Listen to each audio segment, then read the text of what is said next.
السلام عليكم ورحمة الله وبركاته. ازيكم يا اغلى متابعين، عاملين ايه؟ وحشتوني جدا جدا. والنهارده يوم جديد من يوميات بوسي، ويومنا النهارده هنبدأه بالصلاة على الحبيب المصطفى صلى الله عليه وسلم.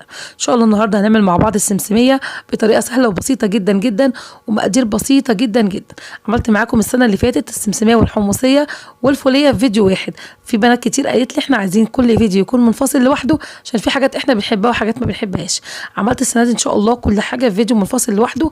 وعملت كمان الناس اللي طلبوا مني بدون عسل كلوكوز، هعمل النهارده السمسميه من غير عسل كلوكوز. للناس اللي ما بتلاقيش عسل الكلوكوز ومش متوفر عندها، هنعمل ان شاء الله السمسميه من غير عسل كلوكوز. وزي ما انتم شايفين القرمشه بتاعتها تحفه بجد بجد، نتيجه ناجحه جدا جدا. اعمليها بنفس المقادير وشوفي الوصفه اللي هنعملها دلوقتي مع بعض، وامشي على المقادير خطوه بخطوه تطلع معاكي ناجحه. شايفين القرمشه؟ كان نفسي اسمعكم من الصوت. يلا بقى نشوف عملناها ازاي ونشوف مقاديرنا ايه. بس عايزه اقول لك حطي لايك للفيديو ده عشان يوصل لناس كتير. ولو انت لسه جديده واول مره تشوفي قناتي، دوسي على كلمه اشتراك بالاحمر تحت الفيديو وفعلي الجرس على كلمه الكل، هيوصلك اشعار بكل فيديو جديد بننزله بامر الله. مقاديرنا هنا سهله وبسيطه. معايا هنا 4 كوبايات من السمسم، يعني نص كيلو سمسم. ده نص كيلو سمسم، انا طبعا عايرته بالكوبايات علشان الناس اللي عايزه معيار الكوبايه. 4 كوبايات من السمسم، كوبايه ونص من السكر، كوبايه الا ربع من الميه، ذره صغيره كده من البيكربونات الصوديوم او بيكنج باودر المتوفر عندك، وعصره ليمونه وحبه فانيليا. بس كده. شايفين كلها مقادير موجوده في كل بيت ازاي؟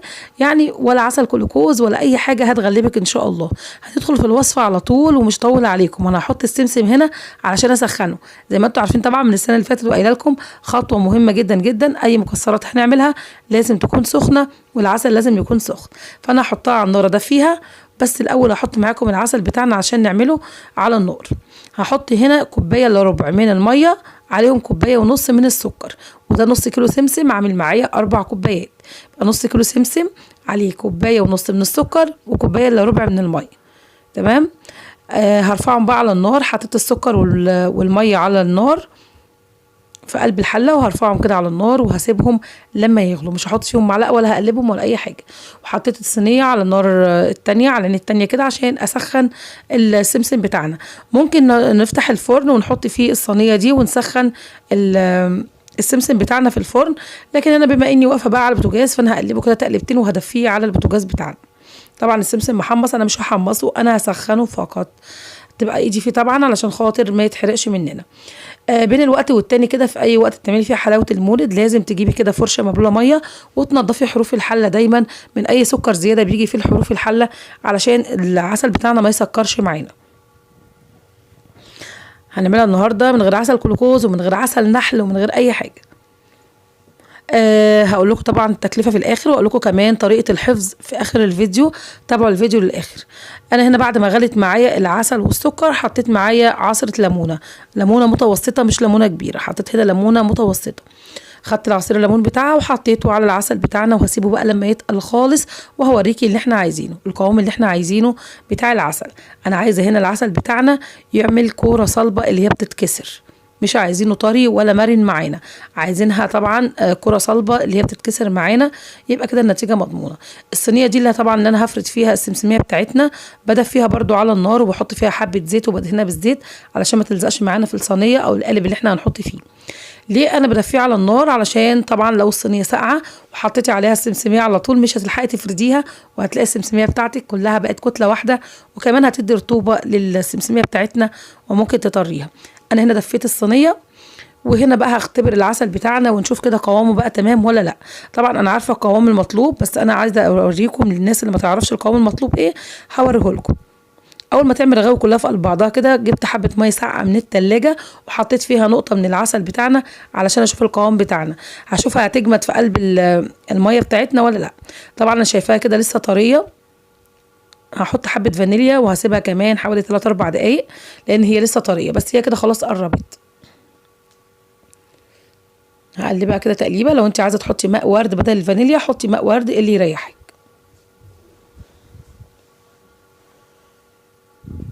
هشوف بقى العسل بتاعنا اللي احنا حطيناه، شايفين طريه وبتشد معانا. احنا مش عايزينها تشد بالشكل ده، احنا عايزينها اول ما نقطمها كده تروح مكسوره معانا. بس هي كده قربت، هي عايزه لها كمان دقيقتين على النار وهتبقى تمام. هجرب كمان مرة. انا كده شايفاها تمام، وشايفه الكوره جمدت معانا في قلب الميه وبقت صلبه، فرحت حاطه هنا ربع معلقه صغيره من الكربوناتو او البيكنج باودر، المتوفر عندك حطيه، بتعمل هشاشه حلوه جدا للحلاوه. ولو مش متوفره خالص طبعا مش ضروري. هحطها كده في الاخر، وخلي بالي عشان هي بتفور على البوتاجاز، لازم ابقى عامله حسابي في حله كبيره شويه. وبعد ما احطها بروح حاطه معاهم السمسم بتاعنا، وبقفل النار على طول علشان طبعا العسل بتاعنا ما يتحرقش. وهقلب بقى السمسم كده مع العسل على النار، بس طبعا انا طافيه النار زي ما قلت لكم. هقلبهم بس كده تقليبه، وهروح بقى افضيهم في الصينيه اللي انا دهنتها زيت اللي قلت لكم عليها. طبعا الصينيه سخنه والسمسم سخن والعسل سخن، دي خطوات مهمه جدا. شايفين بتتكسر ازاي؟ دي بقى النتيجه اللي انا قلت لكم عليها. لما تتكسر بالشكل ده يبقى كده تمام، كده النتيجه مظبوطه ومضمونه 100% ان شاء الله. هروح بقى كده على الصينيه بتاعتنا اللي احنا مدفينها على النار، وهنزل بقى بالسمسم بتاعنا وهو سخن كده. هحاول بقى افرد فيه علشان طبعا ما يجمدش معانا وما نعرفش نفرده، ونخلي بالنا لانه بيبقى سخن جدا جدا وممكن يلسعنا. هقولك التكلفه كده واحنا بنفرد في السمسم بتاعنا. التكلفه هنا السمسم بتاعي انا جايبه نص كيلو من السمسم، عامل حوالي 22 جنيه. 22 جنيه. وطبعا السكر عندي من البيت، هي كوبايه ونص من السكر وميه وعصره ليمونه بس، ما كلفناش اي حاجه.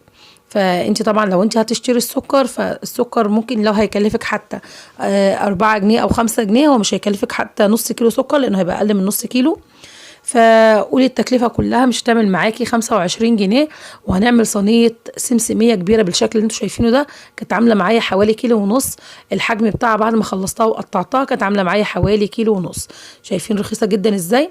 كيلو السمسمية بيتباع ب45 او ب50 تقريبا، اللي هي العلفة دي زي السوداني او السمسم او الحمص، بيتباع الكيلو ب45 جنيه.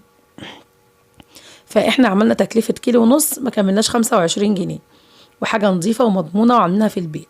انا بقطع هنا وهي طريه برضو، بقطع المكعبات اللي انا عايزاها. تقطع بقى مكعبات طوليه، تقطعها رفيع، انا اقطع حبه رفيعين واقطع حبه مستطيلات. وهي برضو طريه كده، هي لسه دافيه، هي عامه مسكت نفسها بس هي لسه دافيه. هحاول بقى اخلعها كده من بعضها وافرطها كده على بعضها من بعضها علشان خاطر ما تلزقش في بعض، عشان لو جمدت بتقفش وتيجي تفصليها من بعضها هتلاقيها اتكسرت معاكي. انا كده فصلتها وسبتها لما نشفت وبقت بالشكل الجميل اللي انتوا شايفينه ده. حلوه جدا وقطعت معايا كميه كبيره، والطعم بجد حلو قوي قوي قوي. مش مسكره وما فيهاش عسل كتير. لو انت عايزه مسكره قوي او عايزه فيها عسل كتير، حطي بدل كوبايه ونص سكر حطي كوبايتين سكر، لكن هي كده مظبوطه 100%. والنتيجه حلوه جدا ومضمونه جدا جدا. وهكسر واحده واوريها لكم. شايفين هشه ومقرمشه وجميله بجد، طعمها حلو قوي قوي.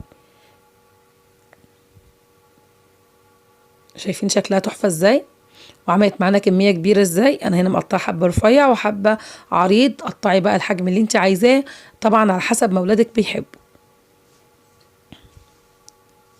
هقولك بقى كمان طريقه تخزين، ازاي تخزني الحلويات اللي احنا نعملها دي. لازم طبعا تتغلف بكيس او بستريتش راب، لازم تتغلف كويس جدا علشان الهواء لو اتعرضت للهواء بيديها رطوبه، وتبص تلاقي الحلاوه بتاعتك دي طريت معاكي. هتعملي ايه؟ هتجيبي كيس تلاجة زي ما وريتك دلوقتي كده وتلفي فيها، وبعد كده تحطي كيس التلاجة تحطي له حته سلوتيب صغيره، او هتجيبي الاسترتش راب وتلفي كده واحده بواحده زي ما انا بعمل كده، وانا هغلفها كلها بالشكل ده. وكده هتكون جاهزه معانا، وانا كده غلفتها كلها. يا رب الفيديو النهارده يكون خفيف ويكون عجبكم. لو عجبكم بقى الفيديو حطوا لايك للفيديو ده عشان يوصل لناس كتير. ولو انت لسه جديده واول مره تشوفي قناتي، دوس على كلمه اشتراك اللي بالاحمر تحت الفيديو، وفعلي الجرس على كلمه الكل، هيوصلك اشعار بكل فيديو جديد بننزله بامر الله. احبكم في الله، والسلام عليكم ورحمه الله وبركاته.